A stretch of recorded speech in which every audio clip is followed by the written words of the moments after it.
Bueno, arranquen, dice. Hola, sí, ¿qué tal? Bueno, buenas tardes a todos. Primero, antes que nada, quería agradecerle a las autoridades de Abogados Unidos, como a la gente de la Fundación Nova Docta, por la posibilidad de darnos las plataformas y las cuestiones electrónicas como para poder dar esta charla por esta vía de Zoom. Así que bueno, saludo desde ya a todos los abogados, todos los colegas que se están sumando a la charla que va a dar hoy la doctora Luciana Soledad Falcone, de quien adelanto, ella es magíster en Derecho Administrativo en la Universidad Austral, es especialista también en la Escuela de Abogados del Estado, en la Escuela de Asesoramiento Jurídico del Estado, específicamente en materia de contratos administrativos, y es docente universitaria.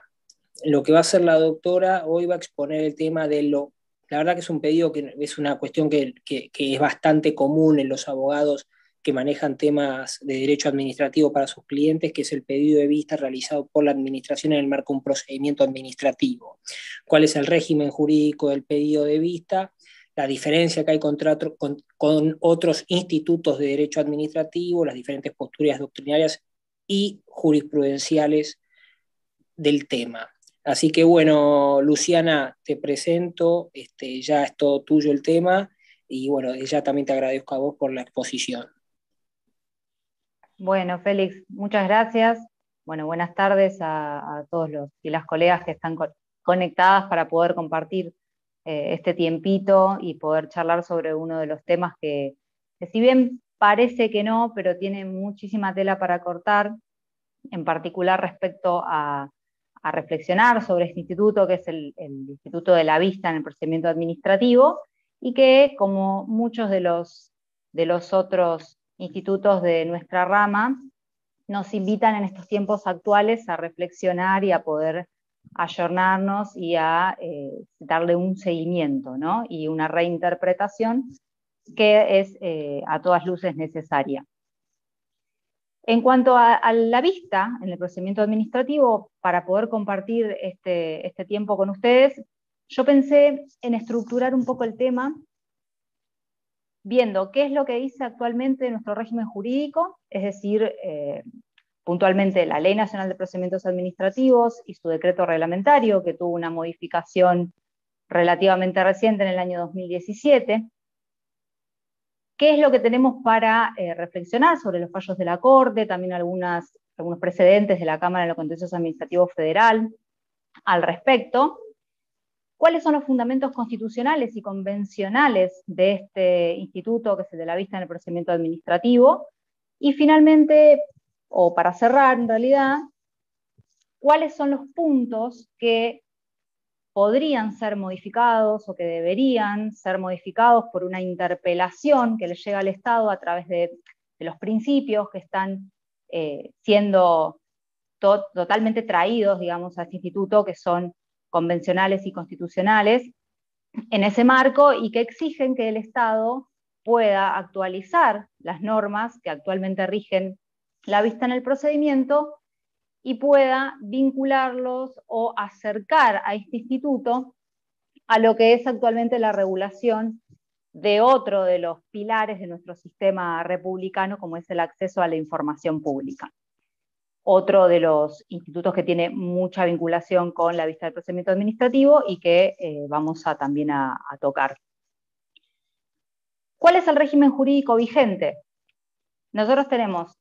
el Instituto de la Vista está regulado puntualmente en el reglamento a la Ley Nacional de Procedimientos Administrativos. Es decir, que si uno va a buscarlo a la Ley de Procedimientos Administrativos, no lo va a encontrar expresamente allí, sino que tiene que ir al reglamento. Sin embargo, en la Ley Nacional de Procedimientos Administrativos, la 19.549, que también tiene sus años, y que asimismo tiene que ser o siempre está en debate que pueda ser modificada y ayornada en otros tantos aspectos, no tiene ninguna referencia explícita o expresa a la vista en el procedimiento administrativo, pero sí podemos decir que al entender a la vista como el derecho esencial al acceso a las actuaciones administrativas, y como un instituto vinculado directamente con la garantía de defensa y con el principio del debido proceso objetivo, surge de lo que es en la Ley Nacional de Procedimiento del artículo 1, inciso F, apartado primero de esta norma. Ahí vamos a encontrar el principio de lo que se denomina en derecho administrativo el debido proceso adjetivo, que como concretización de este principio de debido proceso adjetivo, entre otros aspectos, tenemos a la vista en el procedimiento administrativo. Entonces, no de manera directa, pero sí indirecta, lo encontramos en este punto de la ley. Cuando hablamos obviamente de debido proceso adjetivo, viene adecuado recordar que el contenido de este debido proceso no solamente iba a incluir el derecho a ser oído, sino a ofrecer y producir prueba, todo obviamente en sede administrativa, y a obtener una decisión fundada que debe ser también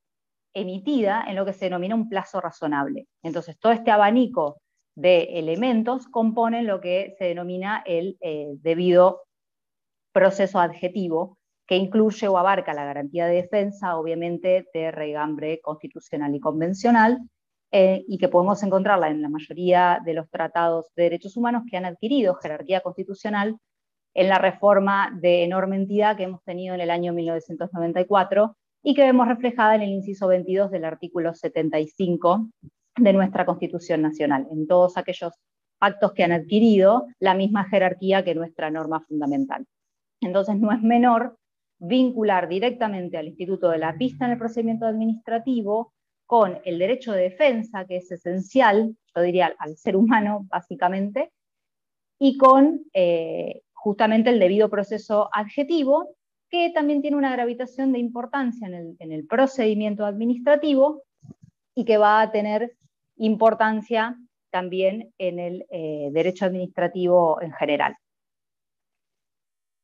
Entonces, eso es en cuanto a la ley. Ahora bien, si nosotros vamos al reglamento, a la ley del reglamento de la ley de procedimientos administrativos, vamos a encontrar dos artículos puntuales específicos respecto de la vista. El más importante es el 38 y el otro es el 76. El 38, que es donde vamos a ir a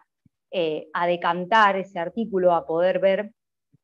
no repetirlo, sino ver en qué puntos podemos, como colegas, repensarlos y ver cómo podemos mejorar este artículo para que sea obviamente más adecuado a los parámetros convencionales y constitucionales que se puede proponer desde ese punto. Y el 76 tiene que ver con los efectos que tiene la vista en el procedimiento administrativo, que como vamos a repasar más adelante, tiene un efecto de importancia, que es la suspensión de los plazos que se encuentran transcurriendo en el procedimiento administrativo de que se trate en ese expediente, en particular en materia recursiva, es decir, la suspensión de plazos en tanto en cuanto se extienda la vista y luego aquellos que han transcurrido se mantienen y se reanudan una vez finalizado el término. Eso está en el artículo 76 del reglamento, el decreto 1759 del 72, pero con el texto ordenado del año 2017.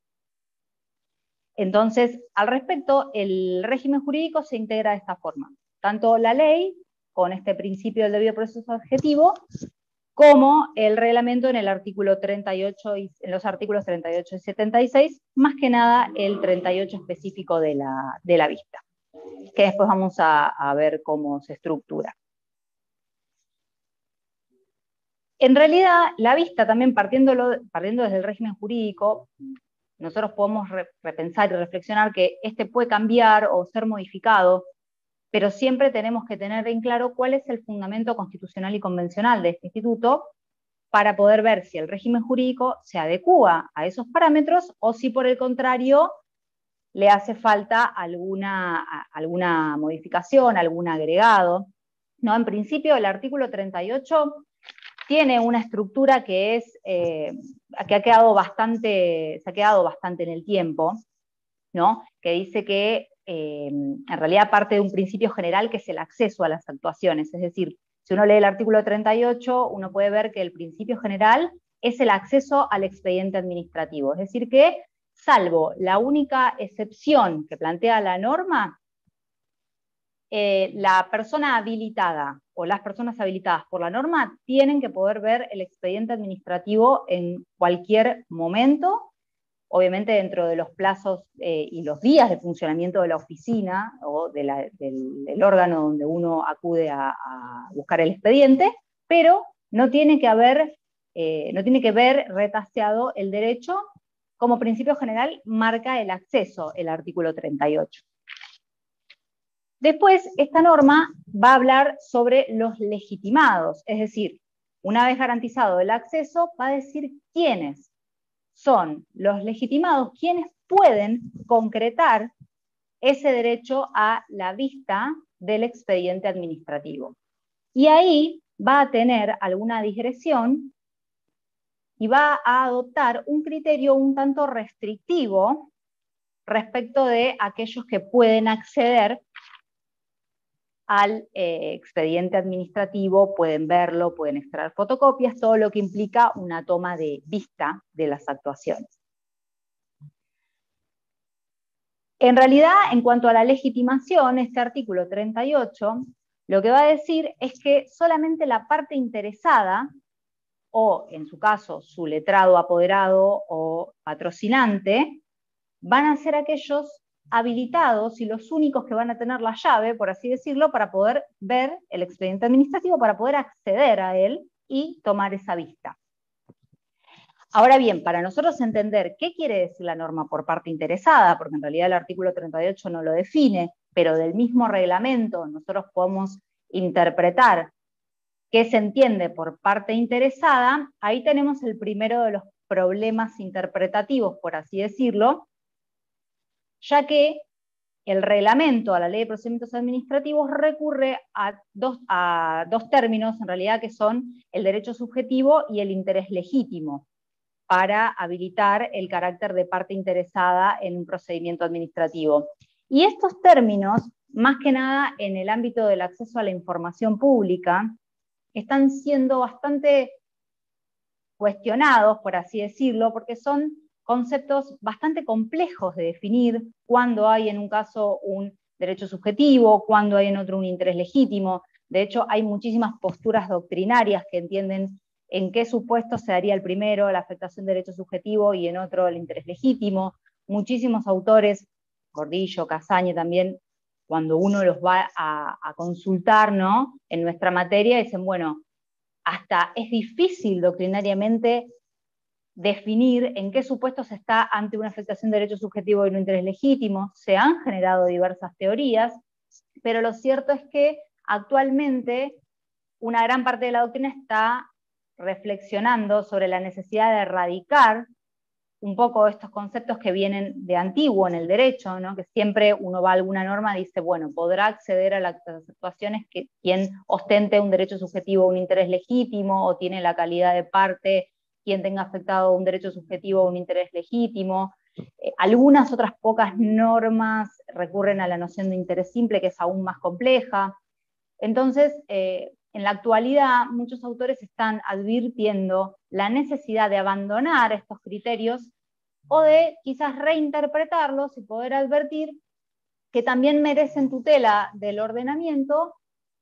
algunas otras situaciones que implican derechos que merecen ser reconocidos por el ordenamiento jurídico, pero que quizás con el criterio de derecho subjetivo o interés legítimo estarían un poco quedándose afuera de la protección o de la tutela. Entonces, eso es uno de los puntos, digamos, que habría que revisar, quizás respecto del criterio bastante restrictivo que tiene el reglamento respecto de la legitimación. No incluye tampoco ninguna posibilidad de que, por ejemplo, algún abogado o abogada que quiera interesarse en un expediente pueda solicitar una vista, sino que está limitado, digamos, a tener esta demostración del derecho subjetivo o el interés legítimo, o mismo no incluye tampoco a los legitimados extraordinarios en el marco de los derechos de incidencia colectiva, después de la reforma del 94, tampoco reflejó esto la modificación del año 2017 del reglamento de la Ley de Procedimientos Administrativos. Entonces hay muchos legitimados que tendrían que ser incluidos que no están, y que algunas otras normas provinciales los receptan con alguna posición un poco más amplia en cuanto a la legitimación, y otros ordenamientos, como vamos a ver en algunos minutos, replican el régimen nacional y casi que hacen una transcripción de lo que dice el artículo 38 del reglamento. Porque nosotros, cuando pensamos en una ley de procedimiento administrativo, tenemos la norma que rige para el orden federal, pero como es una cuestión del derecho público provincial que no ha sido delegada por las provincias a la nación, cada provincia, y la Ciudad Autónoma de Buenos Aires también lo tiene a través del decreto de necesidad y urgencia 1510 del 97, tienen sus propias leyes de procedimiento administrativo aplicables en sus propias jurisdicciones, y que no necesariamente, al ser un país federal, tienen que replicar desde ya el sistema nacional. Algunas lo hacen y otras no. Entonces eso es una dificultad extra, porque aquel que vaya a solicitar la vista de un expediente que esté, por ejemplo, saliendo de la Ciudad de Buenos Aires, en Provincia de Buenos Aires, en Formosa o en Santa Fe, tiene que ir a consultar la ley de procedimiento administrativo de esa provincia para ver cuál es el criterio que tomó y a quiénes le otorga la llave para poder acceder al expediente administrativo de que se trate.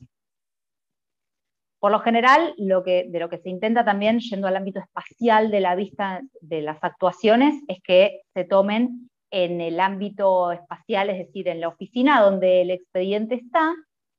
Si es que está en una mesa de entradas, también se toma en la mesa de entradas. Si es que está en una oficina determinada, se intenta que la vista se desarrolle en esa oficina donde está el expediente. Pero lo importante es que la vista pueda concretarse. ¿No es así? Porque, bueno, uno siempre tiene, ¿no?, la teoría y la práctica. Y a veces pareciera ser que la vista es tomada como una simple norma que consagra el acceso al expediente, pero en realidad lo que hay que hacer es cambiar la visión un poco y tomar a esa vista como una herramienta directa, como una concretización del derecho de defensa. Es decir, no puede haber una denegatoria, mucho menos infundada, de la vista de las actuaciones, no puede haber una limitación del derecho del administrado a acceder al contenido del expediente, so pena de ver afectado el derecho mismo a la defensa, y que una decisión posterior o un acto administrativo posterior que pueda emitirse habiéndose vulnerado el derecho al acceso a las actuaciones esté viciado de una nulidad absoluta y tenga vicios no solamente procedimentales, sino vicios constitucionales y convencionales en su contenido, que pueden ser obviamente luego atacados a través de ese acto que se dictó, habiéndose vulnerado la posibilidad de que el administrado acceda al expediente administrativo. Entonces, en ese sentido, está el artículo 38, consagrando un principio general, como ya vimos, que habla del acceso a las actuaciones, y la excepción que consagra, la única excepción que consagra, son aquellas actuaciones que han sido declaradas como reservadas o secretas, con algunos requerimientos. Tiene que haber un acto administrativo que declare que la actuación es reservada o secreta, y ese acto administrativo tiene que ser precedido del dictamen jurídico, del servicio jurídico competente para emitirlo, y tiene que ser suscripto por un funcionario con rango de subsecretario, o, en el caso de entidades descentralizadas, de su titular. En este sentido, la declaración de reservado o secreto no puede depender de la mera voluntad del funcionario, de cualquier funcionario, ni puede ser una manifestación de carácter verbal. Es decir, uno no puede ir a pedir la vista del expediente y le digan, no, mire, este expediente es reservado, este expediente fue declarado secreto, o directamente no se lo puedo mostrar. Tiene que ver con la declaración de reservado o secreto, tiene que ser a través mismo de un acto administrativo, que, como todo acto administrativo, tiene que tener una motivación suficiente y tiene que cumplir con todos los elementos propios del acto administrativo. Y si esto no existe, entonces no puede haber excepción al principio general, y entonces tendrá que concretarse en su totalidad la vista de las actuaciones administrativas. Entonces, todo esto que nosotros estamos percibiendo tiene que ser interpretado como principio que se concretiza en la norma, pero que es la garantía de defensa la que está involucrada. Entonces, el derecho del particular a acceder al expediente administrativo se traduce a su vez como la otra cara de la moneda en un deber para la administración de otorgar esa vista, de conferir el acceso a las actuaciones administrativas, porque lo debe hacer como atadura que tiene el Estado al principio de juridicidad y no puede actuar de manera ilegítima desde ya y restringir el acceso. En realidad, en tanto nosotros vinculemos la vista de las actuaciones administrativas con otros institutos como el acceso a la información pública, que afortunadamente tenemos relativamente reciente también una ley nacional de acceso a la información pública, y mismo las provincias han emitido leyes también de carácter local en materia de acceso a la información pública, algunas más pro acceso a la información pública, otras menos, pero el mapa del país está dividido. Pero bueno, por suerte llegamos a tener la Ley Nacional de Acceso a la Información Pública, en la que, si nos ponemos a pensar, el expediente administrativo mismo, salvo algunos casos puntuales donde podamos tener excepciones, obviamente por el tipo de información sensible que pueda haber, o por la afectación de derechos de terceros, u otras excepciones que estén netamente fundadas, el expediente administrativo,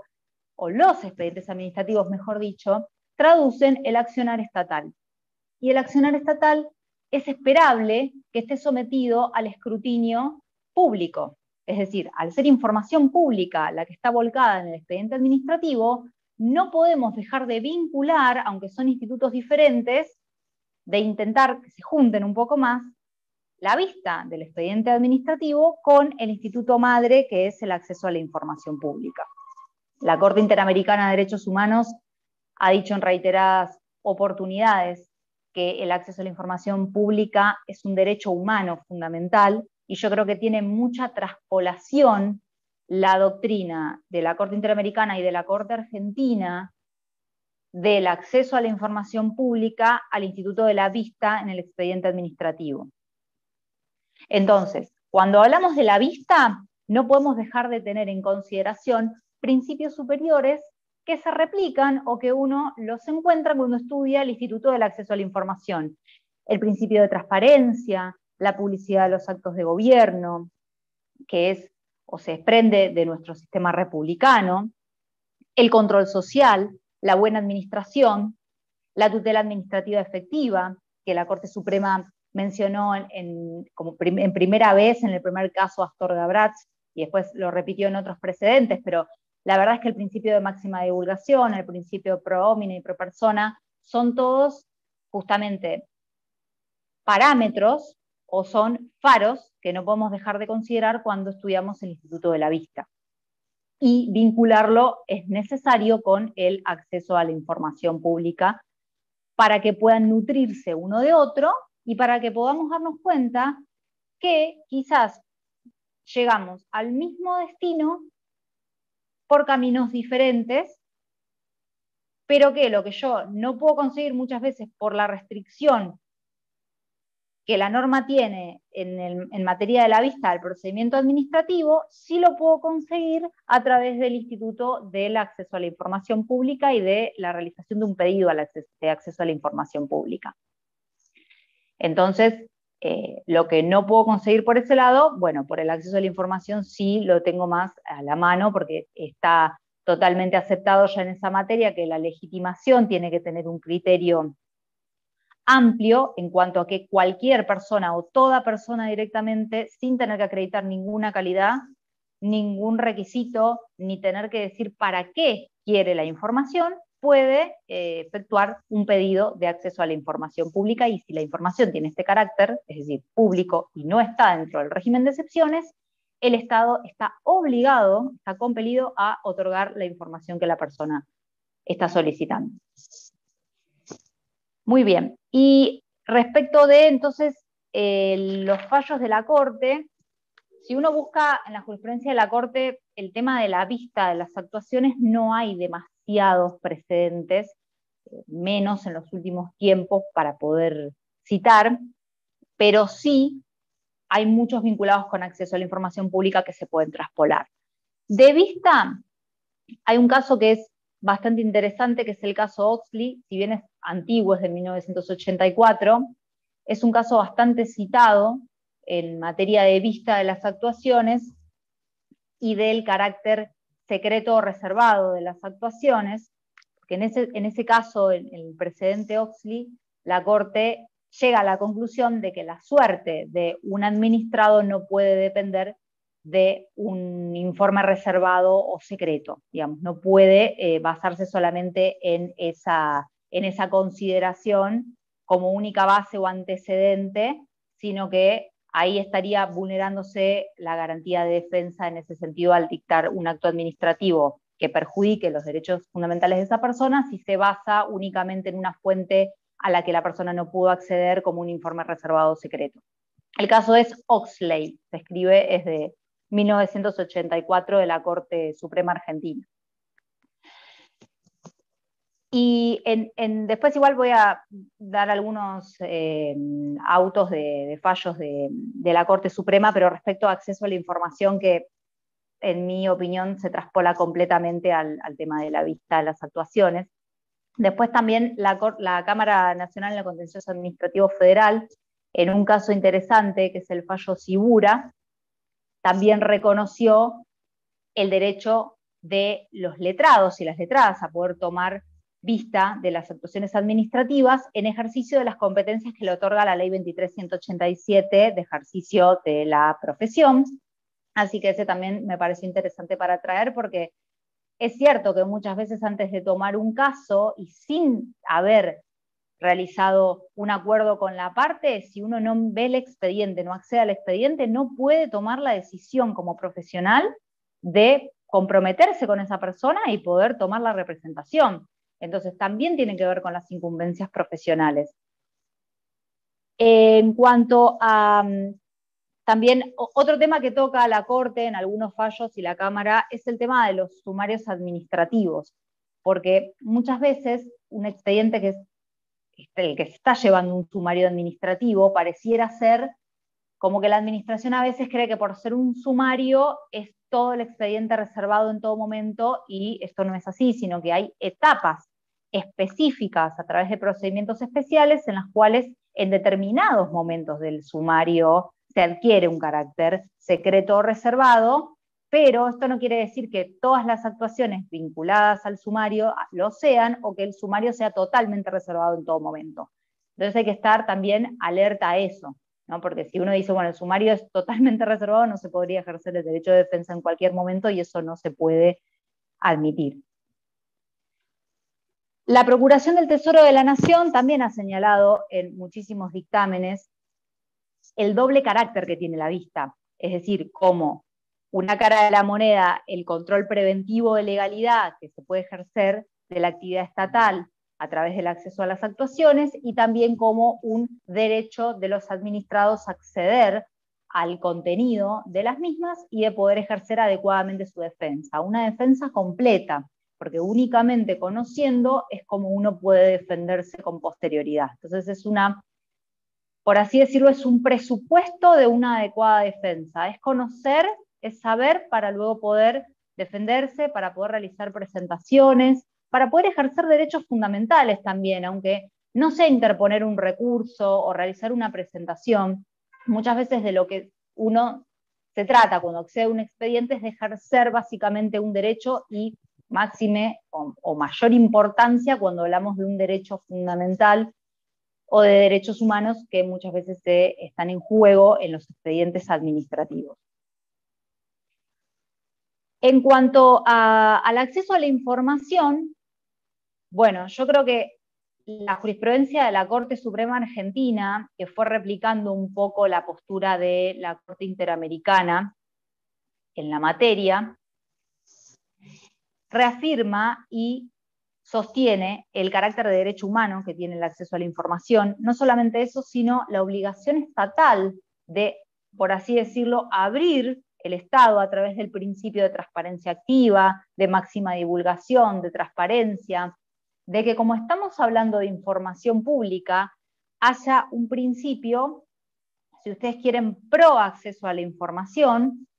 en la cual toda la información es pública salvo determinadas excepciones, que es el criterio que toma justamente la Ley de Acceso a la Información Pública Nacional y que replican algunos ordenamientos provinciales. Por eso son los menos los que exigen determinadas calidades para poder acceder a la información pública y son en su mayoría aquellos que se fueron ayornando afortunadamente y dejaron de exigir, por ejemplo, que la persona diga para qué quiere la información o que acredite determinada calidad, de nuevo volviendo a conceptos antiguos que están siendo de a poco abandonados por su complejidad y porque en el fin del cuento, si ustedes quieren, limitan derechos, que son el derecho subjetivo y el interés legítimo. La Corte Suprema tiene el último fallo que tiene acceso a la información pública, es el caso Miura, que de hecho es dirigido el reclamo de acceso a la información. Es muy interesante porque va contra el Colegio Público de Abogados de la Capital Federal, que tiene naturaleza jurídica de ente público no estatal. Y la información que piden en el caso Miura es de carácter contable o presupuestaria. Y lo que dice la Corte en este fallo es que la información es pública y que tiene derecho el peticionante a acceder a ella,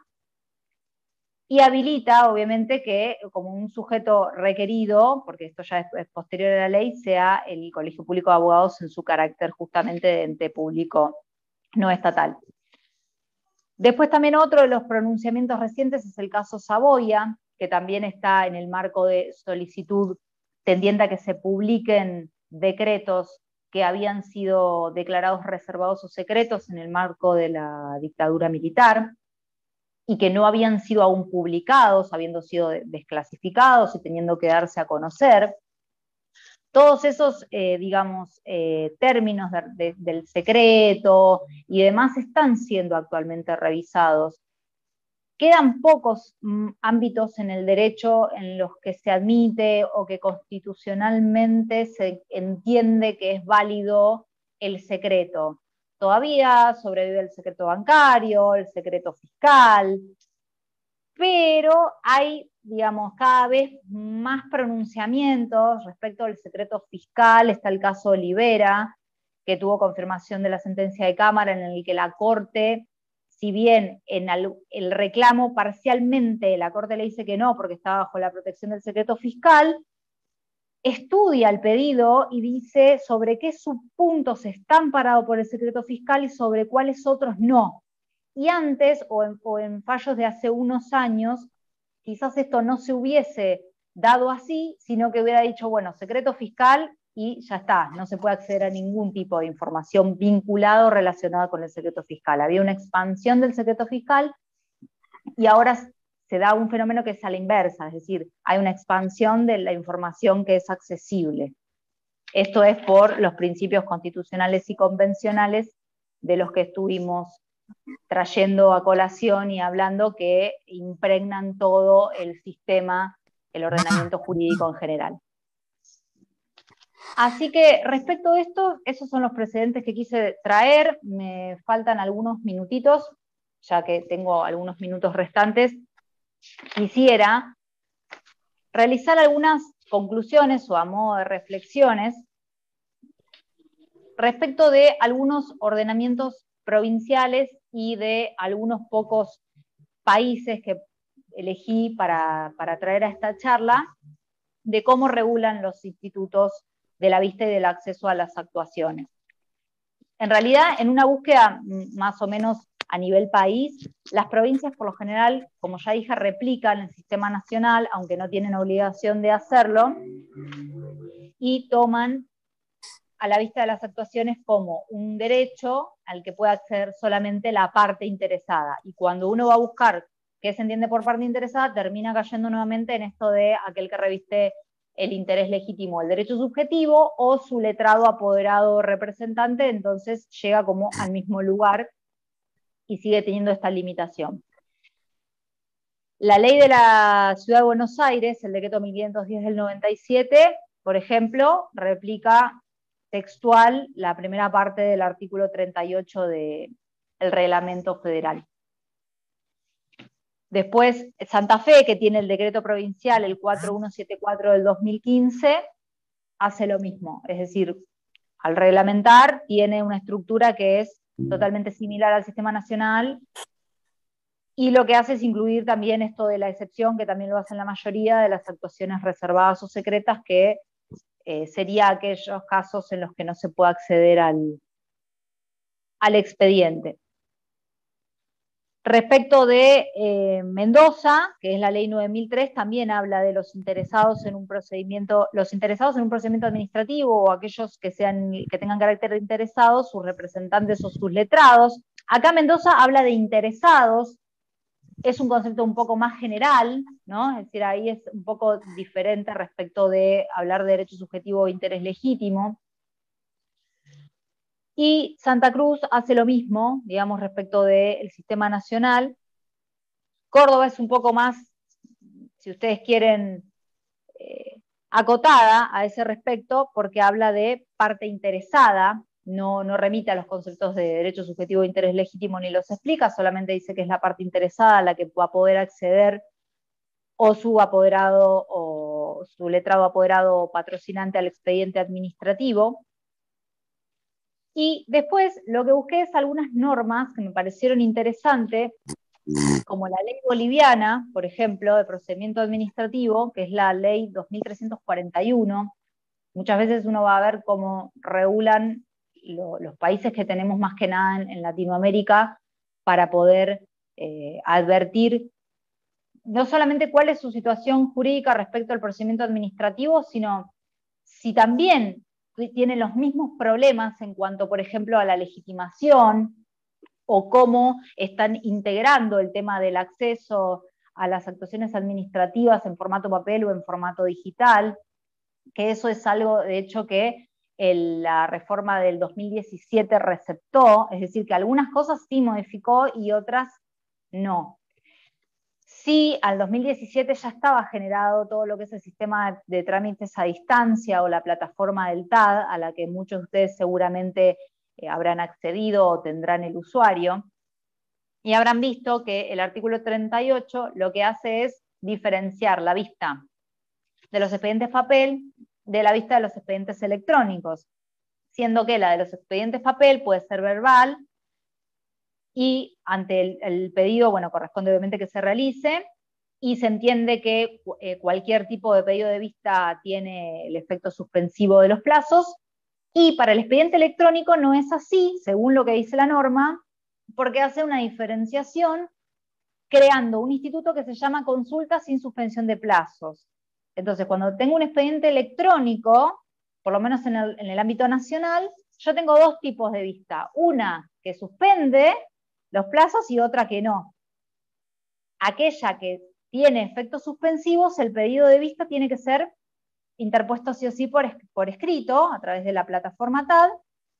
y muchas veces uno, cuando abre el expediente electrónico, tiene muchas consultas que realiza la persona o la parte que está habilitada en el procedimiento administrativo, y dice consulta sin suspensión de plazos.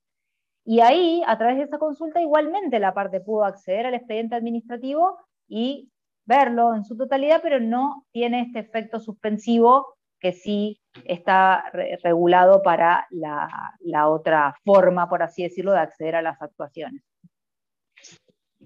Y lo que tiene de positivo, digamos, el sistema del expediente electrónico es que es mucho más sencillo, es menos engorroso, porque ya cuando la persona está de alta en el TAD, ya puede, en el expediente administrativo, acceder a todos los documentos vinculados que estén en el expediente, y si hay necesidad de declarar alguno reservado o secreto,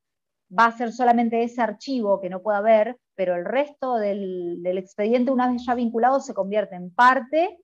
integrante del expediente administrativo, y no puede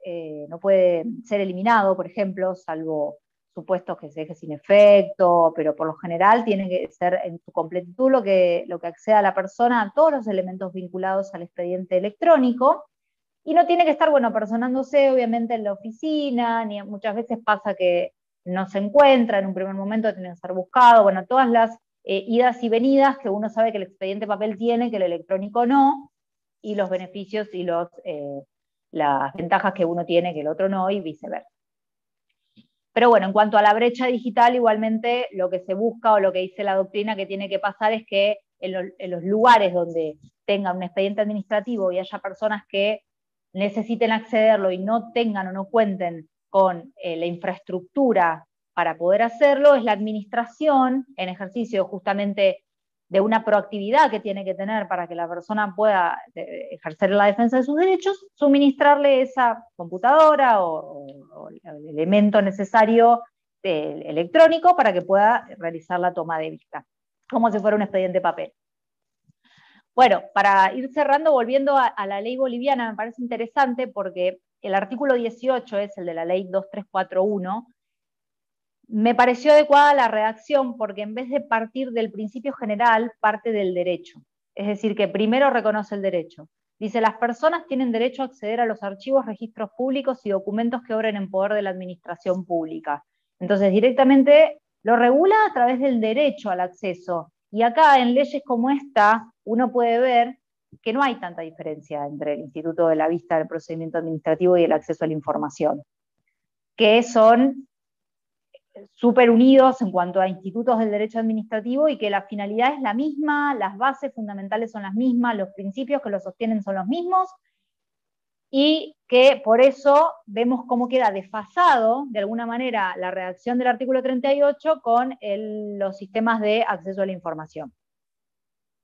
Y después da algunas excepciones. Después Chile también tiene una ley que es la 19.880, que es la de las bases de procedimiento administrativos que rigen los actos de los órganos de administración estatal, que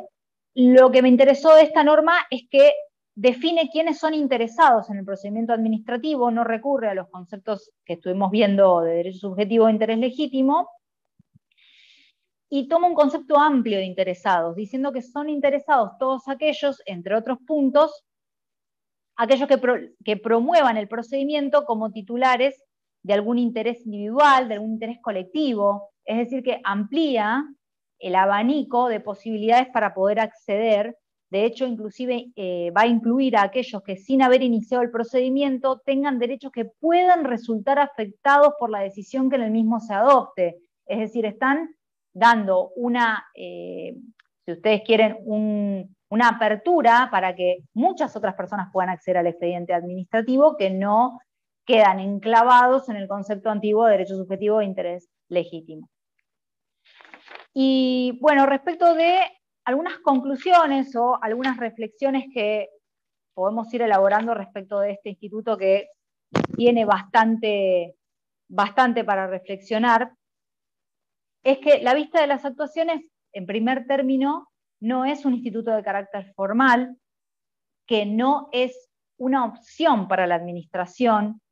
cualquiera sea, nacional, provincial, de la Ciudad de Buenos Aires, no es una alternativa, no es un favor, por así decirlo, otorgar la vista de las actuaciones administrativas, es un deber, salvo las excepciones que tienen que ser con criterio restrictivo y tienen que ser muy limitadas, todo el resto tiene que ser otorgado para tomar la vista del expediente administrativo.